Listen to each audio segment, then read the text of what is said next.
जय श्री कृष्ण।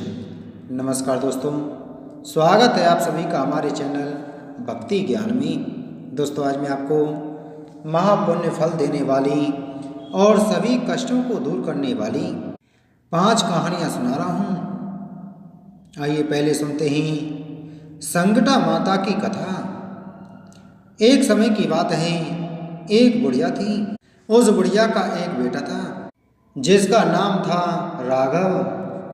राघव धन कमाने के लिए परदेश चला गया। बुढ़िया अपने पुत्र के विदेश जाने के बाद बहुत चिंतित और दुखी रहने लगी, क्योंकि उसकी बहू उसे प्राय नित्य खरी खोटी सुनाया करती थी। इसलिए बुढ़िया प्रतिदिन चिंतित और उदास रहती और घर के बाहर स्थित कुएं पर बैठकर रोया करती थी। बुढ़िया का यह क्रम रोज चलता रहा। एक दिन कुएं में से दिए की माँ नामक एक स्त्री निकली और उसने बुढ़िया से पूछा, बूढ़ी माँ, तुम इस तरह बैठकर क्यों रोती रहती हो? तुम्हें किस बात का कष्ट है? तुम मुझे अपना दुख बताओ, मैं तुम्हारे दुख दूर करने का प्रयत्न करूंगी। बुढ़िया ने उस स्त्री का प्रश्न सुनकर कोई भी जवाब नहीं दिया और रोती ही रही। दिए की माँ बार बार एक प्रश्न दोहराई जा रही थी। वह बुढ़िया इस बात से झुंझला उठी। उस बुढ़िया ने दिए की माँ से कहा, तुम मुझे बार बार ऐसा क्यों पूछ रही हो? क्या सचमुच ही तुम मेरा दुख जानकर उसे दूर कर दोगी? बुढ़िया की बात सुनकर दिए की माँ ने उत्तर दिया, मैं अवश्य ही तुम्हारे कष्टों को दूर करने का प्रयत्न करूंगी। बुढ़िया ने दिए की माँ का ऐसा आश्वासन पाकर कहा, मेरा बेटा कमाने के परदेश चला गया है। उसके पीछे मेरी बहू मुझे बहुत बुरा भला कहती रहती है, यही मेरे दुख का कारण है। बुढ़िया की बात सुनकर दिए की माँ ने कहा, यहाँ के वन में संकटा माता रहती हैं, तुम अपना दुख उनसे सुनाकर कष्ट से छुटकारा पाने के लिए प्रार्थना करो।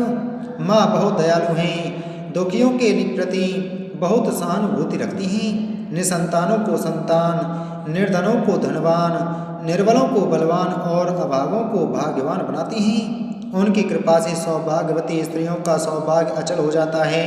कुंवारी कन्याओं को अपने इच्छित वर की प्राप्ति होती है। रोगी अपने रोग से मुक्त होते हैं। इसके अलावा जो भी मनोकामना हो वह सभी को पूरा करती हैं। इसमें कोई भी संदेह नहीं करना चाहिए। दिए की माँ से ऐसी विलक्षण बात को सुनकर बुढ़िया संकटा माता के पास गई और उनके चरणों पर गिरकर विलाप करने लगी। संकटा माता ने बड़ी ही दयालु होकर बुढ़िया से पूछा, बुढ़िया, तुम किस कारण इतने दुख से बार बार रोती रहती हो? बुढ़िया ने कहा, हे माता, आप तो सब कुछ जानती हो, आपसे तो कुछ भी नहीं छिपा है। आप मेरे दुख को दूर करने का आश्वासन दें तो मैं अपनी दुखद गाथा आपको सुनाऊं। बुढ़िया की बात सुनकर संकटा माता ने कहा, मुझे पहले अपना दुख बताओ, दुखियों का दुख दूर करना ही मेरा काम है। संकटा माता के ऐसा कहने पर बुढ़िया ने कहा, हे माता, मेरा लड़का परदेश चला गया है। उसके घर में न रहने से मेरी बहू मुझे बहुत तरह तरह की सुनाया करती है। उसकी बातें मुझसे सहन नहीं होती, इसी कारण परेशान होकर मैं बार बार रोया करती हूँ। बुढ़िया की इस दर्द भरी कथा को सुनकर संकटा माता ने कहा, तुम घर जाकर मेरे लिए मन्नत मनौती मांगकर मेरी पूजा करो, इससे तुम्हारा लड़का सकुशल घर वापस आ जाएगा। मेरी पूजा के दिन सुहागन स्त्रियों को आमंत्रित कर उन्हें भोजन कराना। ऐसा करने से तुम्हारा लड़का अवश्य ही तुम्हारे पास आ जाएगा। संकटा माता के कहे अनुसार उस बुढ़िया ने मनौती मांगकर पूजा की और सुहागन स्त्रियों को भोजन के लिए आमंत्रित किया। परंतु विचित्र बात यह हुई कि जब बुढ़िया ने स्त्रियों के लिए लड्डू बनाने शुरू किए तो उससे 7 की जगह 8 लड्डू बन गए। इस बात से बुढ़िया बहुत ही असमंजस में पड़ गई। ऐसा होने का क्या कारण है? कहीं मुझसे गिनने में तो कहीं गलती नहीं हो रही, अथवा अपने आप लड्डू 8 बन जाने का कोई अन्य कारण है। उसी समय संकटा माता एक वृद्ध स्त्री के रूप में बुढ़िया के सामने प्रकट हुई और बुढ़िया से पूछा, क्यों बुढ़िया, आज तुम्हारे यहाँ कोई उत्सव है क्या? यह सुनकर बुढ़िया बोली, आज मैंने संकटा माता की पूजा की है और सुहागन स्त्रियों को भोजन के लिए आमंत्रित किया है, किंतु जब गिनकर 7 लड्डू बनाती हूँ तो वे लड्डू अपने आप ही 8 बन जाते हैं। मैं इसी बात से चिंता में पड़ गई हूँ। बुढ़िया की बात सुनकर संकटा माता ने कहा, क्या तुमने किसी बुढ़िया को भी आमंत्रित किया है? बुढ़िया कहने लगी, नहीं, मैंने ऐसा नहीं किया, परंतु तुम कौन हो? संकटा माता ने कहा, मैं बुढ़िया हूँ, मुझे ही आमंत्रित कर लो। ऐसा सुनकर बुढ़िया ने उस बुढ़िया रूपधारी संकटा माता को भोजन के लिए आमंत्रित कर लिया।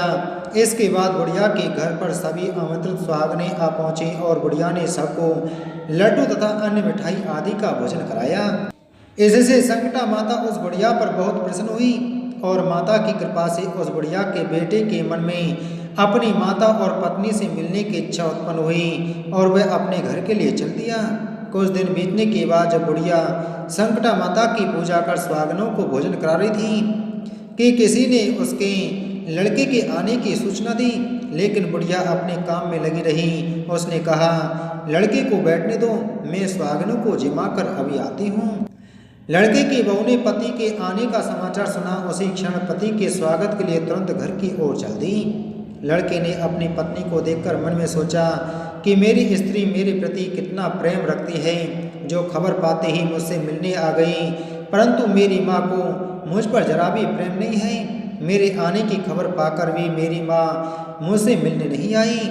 जब पूजा का काम समाप्त हो गया, सभी सुहागनें भोजन करके अपने अपने घर को लौट गईं। बुढ़िया अपने बेटे से मिलने के लिए उसके पास पहुंची। माँ के आने पर लड़के ने पूछा, माँ अब तक कहाँ थी? माँ ने कहा, बेटा, मैंने तुम्हारी कुशलता के लिए संकटा माता से मनौती मांग रखी थी, उसी को पूरा करने के लिए सुहागनें जमा रही थी। संकटा माता की कृपा से उसका मन अपनी पत्नी से हट गया। उसने माँ से कहा, माँ, या तो मैं रहूँगा यहाँ पर या यह रहेगी। बुढ़िया ने कहा, बेटा, तुम्हें मैंने बड़ी कठिन तपस्या से पाया है, इसलिए तुम्हें छोड़ नहीं सकती, इसलिए चाहे बहू का त्याग भी करना पड़े, मैं कर सकती हूँ। अतः लड़के ने अपनी स्त्री को घर से निकाल दिया। घर से निकलकर बाहर आई तो बहुत दुखी मन से एक पीपल के पेड़ के नीचे बैठकर रोने लगी। एक राजा उधर से जा रहा था, उसे रोता देखकर राजा रुका और पूछा, तुम क्यों रो रही हो? तब उसने अपनी सारी व्यथा राजा को कह सुनाई। राजा ने कहा, आज से तुम मेरी धर्म बहन हो, इसलिए रो मत, मैं तुम्हारे सभी कष्टों को दूर करने का प्रयास करूँगा। यह कहकर राजा उस स्त्री को अपने महल में लेकर आ गया। महल जाकर राजा ने रानी को सारी कथा सुनाई और रानी को कहा, देखो, आज से मेरी यह धर्म बहन है, इसलिए महल में रहेगी और इसको किसी भी प्रकार का कष्ट नहीं होना चाहिए। राजा के यहाँ पहुंचकर कुछ दिन बाद धर्म से प्रेरित होकर राघव की स्त्री ने भी संकटा माता का व्रत आरंभ कर दिया और संकटा माता के निमित्त सुहागनों को भोजन कराने के लिए आमंत्रित किया। उसने रानी को भी आमंत्रित किया। जब सभी सुहागनें लड्डू खाने लगे तो रानी ने कहा, मुझे तो रबड़ी मलाई और स्वादिष्ट मिष्ठान ही हजम होते हैं, यह पत्थर समान लड्डू कैसे हजम होंगे? ऐसी अवहेलनापूर्ण बातें कहकर रानी ने लड्डू खाने से मना कर दिया। कुछ समय बाद संकटा माता की कृपा से राघव अपनी पत्नी को खोजते हुए राजा के महल में आया। वहां आकर अपनी पत्नी को संकटा माता की पूजा करते हुए देखा तो संकटा माता को हाथ जोड़कर प्रणाम किया और अपनी पत्नी से कहा, प्रिय, मेरे अपराध को क्षमा करो। पत्नी ने कहा, हे नाथ, यह सब प्रारब्ध से ही होता है, इसमें आपका कोई दोष नहीं है। आप मेरे ईश्वर रूप हो, मेरे ही अपराध को क्षमा करें। यह कहकर दोनों ने विधि पूर्वक संकटा माता व्रत कथा सुनी, संकटा माता की पूजा की। पूजा को समाप्त कर सुहागनों को जमा कर दोनों पति पत्नी अपने घर की ओर प्रस्थान के लिए तैयार हुए। जाते समय राघव की स्त्री ने राजा रानी से कहा, जब मुझ पर दुख पड़ा था तो आप लोगों ने धर्म बहन बनाकर मुझे आश्रय दिया था। यदि आपको किसी भी तरह की सहायता की आवश्यकता हो तो मेरी कुटिया में निसंकोच चले आना। ऐसा कहकर दोनों पति पत्नी अपने घर चले आए।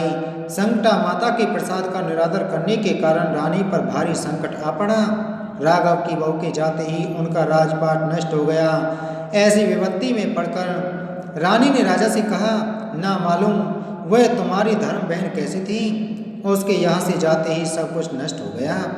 रानी ने राजा से कहा, जाते समय वह कह गई थी कि जब मेरे पर कष्ट पड़ा था तब मैं तुम्हारे यहाँ आई और कदाचित तुम्हारे ऊपर कोई भी कष्ट पड़े तो तुम मेरे घर चले आना, इसलिए हम लोगों को उसके यहाँ ही चलना चाहिए।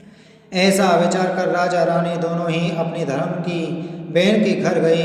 वहाँ जाकर रानी ने कहा, बहन, तुम्हारे जाते ही ऐसा क्या हो गया कि हमारी सारी संपत्ति नष्ट हो गई। हम लोग बहुत परेशानी में पड़े हुए हैं। रानी की बात सुनकर राघव की स्त्री ने कहा, बहन मैं तो कुछ नहीं जानती, मेरी तो सब करता धरता संकटा माता ही, इसके अतिरिक्त कोई दूसरा नहीं। इसलिए मेरी राय में तुम संकटा माता से अपनी भूलों के लिए क्षमा याचना करो। उन्हीं की मान मनौती से तुम्हारा काम बन जाएगा, तुम्हारे सारे बिगड़े काम अपने आप सुधर जाएंगे। राघव की स्त्री की बातें सुनकर रानी ने श्रद्धा भक्ति से संकटा माता का व्रत किया और सुहागिनों को जमाकर अनजाने में हुई अपनी सब भूलों के लिए संकटा माता से बार बार क्षमा मांगी। रानी के ऐसा करते ही संकटा माता प्रसन्न हो गईं और रात में रानी को स्वप्न में कहा कि तुम दोनों पति पत्नी अपने महल को चले जाओ, वहां जाकर मेरी पूजा करना और मेरे निमित्त सुहागिनों को जमाना। ऐसा करने से तुम्हारा गया हुआ राजपाट तुम्हें दोबारा वापस मिल जाएगा। सुबह होते ही रानी ने अपने स्वप्न की बात राजा को बताई। रानी की बात सुनते ही राजा उसी क्षण रानी को साथ लेकर अपने महल की ओर चल दिया। महल में आने के बाद राजा रानी ने संकटा माता के कहे अनुसार पूर्ण भक्ति भाव से माता संकटा की पूजा की और सुहागिनों को भोजन कराया। ऐसा करने से उनका बिगड़ा हुआ सारा समय सुधर गया और राजपाट उन्हें वापस मिल गया और वह पहले की तरह राज्य को भोगने लगे। बोलो संकटा माता की जय। अब आइए सुनते हैं नीमड़ी माता की कहानी। नीमड़ी माता की कहानी इस प्रकार है। एक सास और बहू थी। बहू की कोई संतान नहीं थी। एक दिन सास और बहू अपनी पड़ोसन के घर गईं। तब उन्होंने देखा कि पड़ोसन के घर नीमड़ी माता की पूजा हो रही है। तब सास ने अपनी पड़ोसन से पूछा कि नीमड़ी माता की पूजा करने से क्या होता है। पड़ोसन ने कहा कि नीमड़ी माता की पूजा और व्रत करने के दिन नीमड़ी माता की कहानी सुनने से मनुष्य की सभी इच्छाएं पूरी होती हैं। तब सास ने कहा कि यदि मेरी बहू गर्भवती हो जाएगी तो मैं नीमड़ी माता को सवा शेर का पिंड चढ़ाऊंगी और नीमड़ी माता का व्रत करूंगी। कुछ दिनों के बाद बहू गर्भवती हो गई। तब उसके सास ने कहा कि यदि मेरी बहू के लड़का हो जाए तो मैं सवा 5 शेर का पिंड चढ़ाऊंगी। तब उसकी बहू ने एक सुंदर बालक को जन्म दिया। जब अगले साल नीमड़ी माता का व्रत आया तो सास ने पुनः कह दिया कि जब इसका विवाह हो जाएगा तब सवा मन का पिंड चढ़ाऊंगी। कुछ दिनों बाद उस लड़के का विवाह भी हो गया। जब व्रत का समय आया तो सास बहू दोनों अपनी नई बहू को लेकर नीमड़ी माता की पूजा करने गईं। सब लोगों ने तो पूजा कर ली, लेकिन जब ये दोनों पूजा करने लगी तो नीमड़ी माता दूर खिसक गई। यह जितना पास जाती नीमड़ी माता उतनी ही दूर खिसक जाती। जब नीमड़ी माता ने उनकी पूजा स्वीकार नहीं की तब कुछ औरतों ने उनसे कहा कि आपने नीमड़ी माता को कुछ चढ़ाने के लिए बोला है क्या। तब सास ने कहा कि हाँ बोला तो था। तब उन औरतों ने कहा कि पहले बोली हुई इच्छा पूरी करूं, तब ही नीमड़ी माता पूजा स्वीकार करेंगी। तब सास और बहू ने घर जाकर सवा मन का पिंड बनाया और गाजे बाजे के साथ गीत गाते हुए नीमड़ी माता की पूजा की। नीमड़ी माता की कहानी सुनी। हे नीमड़ी माता, जैसे बहू को पुत्र दिया और कृपा की वैसी कृपा सभी पर करना। नीमड़ी माता की कहानी कहने वाले को, नीमड़ी माता की कहानी सुनने वाले को और पूरे परिवार को अपनी कृपा की छाया में रखना। बोलो नीमड़ी माता की जय। अब आइए सुनते हैं पीपल सींचने की कहानी। एक बूढ़ा ब्राह्मण था। वह रोज पीपल को जल से सींचता था। पीपल में से रोज एक लड़की निकलती और कहती, पिताजी मैं आपके साथ जाऊंगी। यह सुनते सुनते बूढ़ा दिन व दिन कमजोर होने लगा। तो बुढ़िया ने पूछा कि क्या बात है। बूढ़ा बोला कि पीपल में से एक लड़की निकलती है और कहती है कि वह भी मेरे साथ चलेगी। बुढ़िया बोली कि कल ले आना उस लड़की को, जहाँ 6 लड़कियाँ पहले से ही हमारे घर में हैं, वहाँ 7वीं लड़की और सही। अगले दिन बूढ़ा उस लड़की को घर ले आया। घर लाने के बाद बूढ़ा ब्राह्मण आटा मांगने आया तो उसे पहले दिनों की अपेक्षा आज ज़्यादा आटा मिला था। जब बुढ़िया वह आटा छानने लगी तो लड़की ने कहा कि लाओ माँ, मैं छान देती हूँ। जब वह आटा छानने लगी तो परात भर गई। उसके बाद माँ खाना बनाने जाने लगी तो लड़की बोली कि आज रसोई में मैं जाऊँगी। तो बुढ़िया बोली कि ना, तेरे हाथ जल जाएंगी। लेकिन लड़की नहीं मानी और वह रसोई में खाना बनाने गई तो उसने तरह तरह के 3600 व्यंजन बना डाले और आज सभी ने भरपेट खाना खाया। इससे पहले वह आधा पेट भूखा ही रहते थे। रात हुई तो बुढ़िया का भाई आया और कहने लगा कि दीदी मैं तो खाना खाऊंगा। बुढ़िया परेशान हो गई कि अब खाना कहाँ से लाएगी। लड़की ने पूछा कि क्या बात है माँ। उसने कहा कि तेरा मामा आया है और रोटी खाएगा, लेकिन रोटी तो सबने खा ली है, अब उसके लिए कहाँ से मैं लाऊंगी। लड़की बोली कि तू चिंता मत कर, मैं बना दूंगी। और वह रसोई में गई और मामा के लिए 3600 व्यंजन बना दिए। मामा ने भरपेट खाया और कहा कि ऐसा खाना इससे पहले उसने कभी नहीं खाया है। बुढ़िया ने कहा कि भाई तेरी पावनी भांजी है, उसी ने बनाया है। शाम हुई तो लड़की बोली कि माँ चौका लगा दे, चौके का दिया जला देना, कोठे में मैं सोऊंगी। बुढ़िया बोली कि ना बेटी तू डर जाएगी, लेकिन वह बोली कि ना मैं ना डरूंगी, मैं अंदर कोठे में ही सोऊंगी। वह कोठे में ही जाकर सो गई। आधी रात को लड़की उठी और चारों ओर आंख मारी तो धन ही धन हो गया। वह बाहर जाने लगी तो वह बूढ़ा ब्राह्मण सो रहा था। उसने देखा तो कहा कि बेटी तू कहाँ चली। लड़की बोली कि मैं तो दरिद्रता दूर करने आई थी, अगर तुम्हें भी दूर करवानी है तो करवा लो। उसने बूढ़े के घर में भी आंख से देखा तो चारों ओर धन ही धन हो गया। सुबह सवेरे सब उठे तो लड़की को न पाकर उसे ढूंढने लगे कि पावनी बेटी कहाँ चली गई।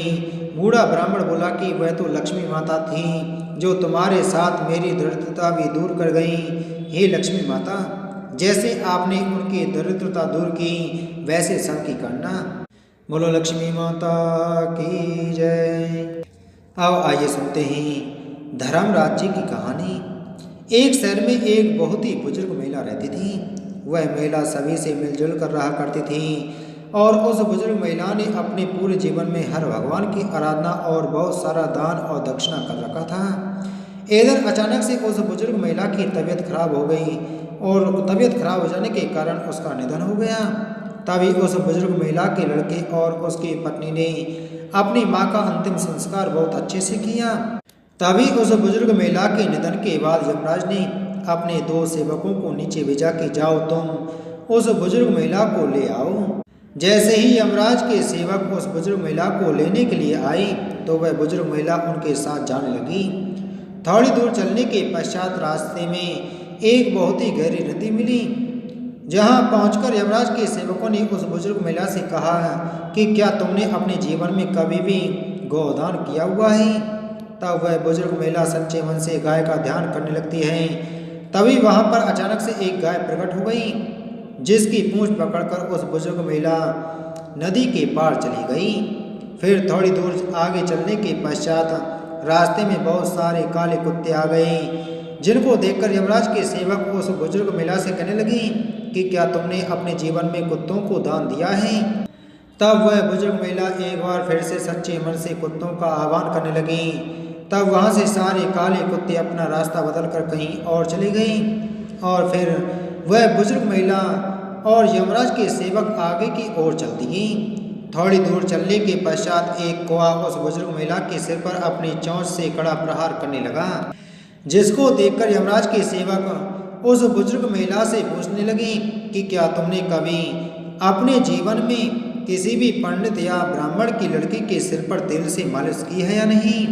तभी उस बुजुर्ग महिला ने यमराज के सेवकों की बात सुनकर ब्राह्मण की बेटी का सच्चे मन से आह्वान करना शुरू कर दिया, जिसके बाद उस कौवे ने उस बुजुर्ग महिला को चोंच मारना बंद कर दिया और वहां से चला गया। फिर वहां से वह बुजुर्ग महिला और यमराज के दोनों सेवक आगे की ओर चल दिए।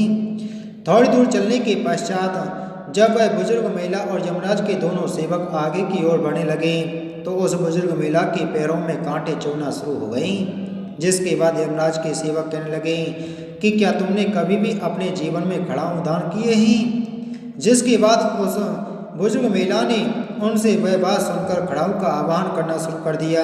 देखते ही देखते उस बुजुर्ग महिला के पैरों में खड़ाऊ भी आ गए और वह बुजुर्ग महिला और यमराज के दोनों सेवक आगे की ओर चल दिए।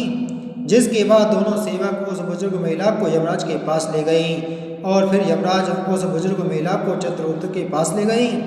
तभी चित्रगुप्त महाराज से कहने लगे, यह कौन है और आप किसको लेकर यहाँ आए हैं। तभी यमराज चित्रगुप्त से कहने लगे कि इस बुजुर्ग महिला ने अपने पूरे जीवन में बहुत सारा दान और बहुत सारे पुण्य किए हैं, लेकिन इस बुजुर्ग महिला ने धर्मराज की कोई भी पूजा अर्चना नहीं की है, जिसके कारण यह बुजुर्ग महिला आगे नहीं जा सकती है।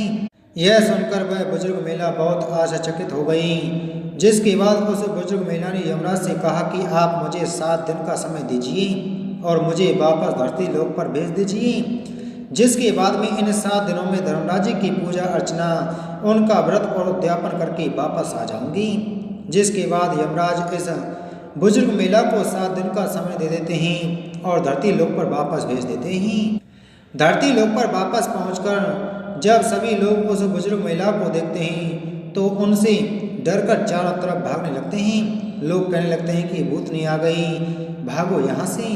यहाँ तक कि जब वह बुजुर्ग महिला अपने बेटे और बहू के पास जाती है तो वह भी उनसे डरकर अपने गेट को बंद कर लेते हैं। जिसके बाद वह बुजुर्ग महिला अपने बेटे, बहू का और सभी लोगों को बताती है कि मुझे यमराज ने 7 दिन का समय दिया है, क्योंकि मैंने धर्मराज का कोई भी व्रत, उद्यापन और पूजा नहीं किया है, जिसको ना करने की वजह से मैं स्वर्ग लोक में नहीं जा सकती हूँ।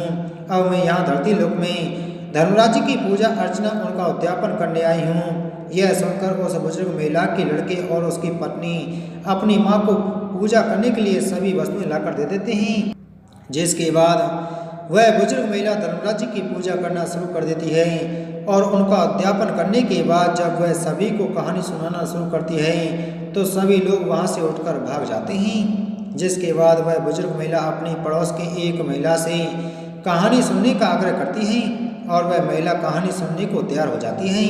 जिसके बाद वह बुजुर्ग महिला उसको पूरी कहानी सुना देती है और पूजा अर्चना करने के बाद 7 दिन बाद धर्मराज उस बुजुर्ग महिला से प्रसन्न होकर उसको स्वर्ग में आने के लिए अपना विमान नीचे धरती लोक पर भेज देते हैं। उस विमान को देखकर सभी लोग बहुत ही आश्चर्यचकित हो जाते हैं। उस बुजुर्ग महिला के साथ जाने के लिए आगे आ जाते हैं। तभी वह बुजुर्ग महिला सभी लोगों से कहती है कि तुम लोगों ने धर्मराज की कहानी नहीं सुनी है, जिसके कारण तुम लोग मेरे साथ नहीं जा सकते हो। मेरे साथ सिर्फ यह मेरी पड़ोस की साथी ही जा सकती है, क्योंकि इसने पूरी कहानी बैठकर सुनी थी। जिसके बाद सभी लोग उस बुजुर्ग महिला से कहानी सुनने के लिए निवेदन करने लगते हैं और तभी वह बुजुर्ग महिला सभी को कहानी सुना देती हैं। जिसके बाद सभी लोग उस विमान में बैठकर स्वर्ग लोक पहुँच जाते हैं। स्वर्ग लोक में सभी लोगों को देखकर धर्मराज कहते हैं कि मैंने तो सिर्फ इस बुजुर्ग महिला के लिए विमान भेजा था, यहाँ पर तुम लोग कैसे आ गए। तभी वह बुजुर्ग महिला धर्मराज से कहती है कि धर्मराज, मैंने अपने पूरे जीवन में जितना भी पुण्य कमाया है उसका आधा पुण्य इन सभी को दे दीजिए। जिसके बाद धर्मराज जी सभी को लोगों को स्वर्ग लोक में जगह दे देते हैं। बोलो धर्मराज जी महाराज की जय। अब आइए सुनते हैं लपसी और तपसी की कहानी। एक लपसी था, एक तपसी था। तपसी हमेशा भगवान की तपस्या में लीन रहता था। लपसी रोजाना 1.25 सेर की लापसी बनाकर भगवान का भोग लगाकर ही जीवता था। एक दिन दोनों झगड़ा करने लगे। तपसी बोला, मैं रोज भगवान की तपस्या करता हूँ, इसलिए मैं बड़ा हूँ। लपसी बोला, मैं रोज भगवान को 1.25 सेर लापसी का भोग लगाता हूँ, इसलिए मैं बड़ा हूँ। नारद जी वहाँ से गुजर रहे थे। दोनों को लड़ता देखकर रुके और उनसे पूछा कि तुम क्यों लड़ रहे हो। तभी तपसी ने खुद के बड़ा होने का कारण बताया और लपसी ने अपना कारण बताया। नारद जी बोले, तुम्हारा फैसला मैं कर दूंगा। दूसरे दिन लपसी और तपसी नहाकर अपनी रोज की भक्ति करने आई तो नारद जी ने चुप करके रत्नों जड़ी एक एक अंगूठी उनके सामने पटक दी। तपसी की नज़र जब अंगूठी पर पड़ी तो उसने चुपचाप अंगूठी उठाकर अपने नीचे दबा ली। लपसी की नज़र अंगूठी पर पड़ी लेकिन उसने ध्यान नहीं दिया। भगवान को भोग लगाकर लापसी खाने लगा। नारद जी सामने आए तो दोनों ने पूछा कि कौन बड़ा। तो नारद जी ने तपसी से खड़ा होने को कहा। वो खड़ा हुआ तो उसके नीचे दबी अंगूठी दिखाई पड़ी। नारद जी ने तपसी से कहा, तपस्या करने के बाद भी तुम्हारी चोरी करने की आदत नहीं गई, इसलिए लपसी बड़ा है। तुम्हें तुम्हारी तपस्या का कोई भी फल भी नहीं मिलेगा। तपसी शर्मिंदा होकर माफ़ी मांगने लगा। उसने नारद जी से पूछा, मुझे मेरी तपस्या का फल कैसे मिलेगा। नारद जी ने कहा, यदि कोई गाय और कुत्ते की रोटी नहीं बनाएगा तो फल तुझे मिलेगा। यदि कोई ब्राह्मण को जिमा कर दक्षिणा नहीं देगा तो फल तुझे मिलेगा। यदि कोई साड़ी के साथ ब्लाउज नहीं देगा तो फल तुझे मिलेगा। यदि कोई देर से दिया जलाएगा तो फल तुझे मिलेगा। यदि कोई सारी कहानी सुने लेकिन तुम्हारी कहानी नहीं सुनी तो फल तुझे मिलेगा। उस दिन से हर व्रत कथा कहानी के साथ लपसी तपसी की कहानी कही और सुनी जाती है। बोलो नारद जी भगवान की जय। प्रिय भक्तों, अगर आपको यह कहानी अच्छी लगी हो तो वीडियो को लाइक करें, वीडियो को ज़्यादा से ज़्यादा शेयर करें। चैनल पर नए हैं तो चैनल को सब्सक्राइब कर बगल में घंटी के बटन को जरूर दबाएं। जय श्री कृष्ण।